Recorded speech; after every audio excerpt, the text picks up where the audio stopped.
அண்ணன் சிதம்பரம் அவர்கள் இன்னொன்னு சொல்றாங்க, இந்த ப்ளூ ஸ்டார் தாக்குதல் நடத்தப்பட்ட திட்டமிட்டது பண்ணிருக்கூடாது, போயிருக்கூடாது, அந்த பிந்திரவாலே அவர்களை எதிர்த்திருக்க கூடாது, அதனால்தான் இந்திரா காந்தி அம்மையாருக்கே உயிர் ஆபத்து. இன்னைக்கு புதுசு புதுசா பேசுறாங்க, அதை பத்தி பேசுறாரு.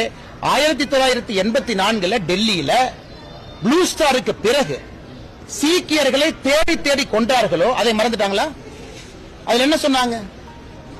அம்மையார் இந்திரா காந்தி அவர்களுடைய குடும்பத்திலேயே சொன்னாங்க, ஒரு பெரிய மரம் விழும்பொழுது பூமி அதிரத்தானே செய்யும்.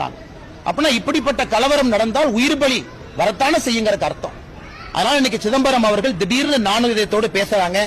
இத மாதிரி தொடர்ந்து பேசி பல சரித்திர உண்மைகள்லாம் வெளியே கொண்டு வரட்டும். அது நாட்டு மக்களுக்கும் காங்கிரஸ் கட்சிக்குமே நல்லது. ஆனா எனக்கு தெரியலீங்கன்னா, இன்னைக்கு சிதம்பரம் ஐயா அவர்களுக்கு திடீர் நாணோதயம் வந்துருச்சு. அது வயது முதிர்ந்த காரணத்தினால வருதா, இல்ல நிறைய புத்தகங்கள் படித்து அறிவு மேதையானால வருதான்னு தெரியல. அவர் நவம்பர் 26, 2008 மும்பை அட்டாக் வந்த பிறகு ஒன்னு பேசுறாரு.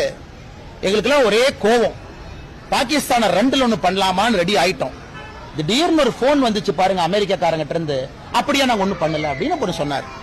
அதை பிரதமர் அவர்கள் மும்பையில சமீபத்தில் ஒரு விமான நிலையத்தை திறந்து வைத்த பிறகு சொல்றார். நம்முடைய பிரதமர் மோடி ஐயா அவர்கள் இத பாருங்க, காங்கிரஸ்காரங்களே சொல்றாங்க 2008 நடத்தப்பட்ட தாக்குதலுக்கு பதில் தாக்குதல் கொடுக்க முடியல, அமெரிக்கார போன் பண்ணனே பயந்துட்டாங்க. உடனே சிதம்பரம் சொல்றாங்க இது வெட்கக்கேடு, அப்படி சொல்ல நான் வேற மாதிரி சொன்னேன். இன்னைக்கு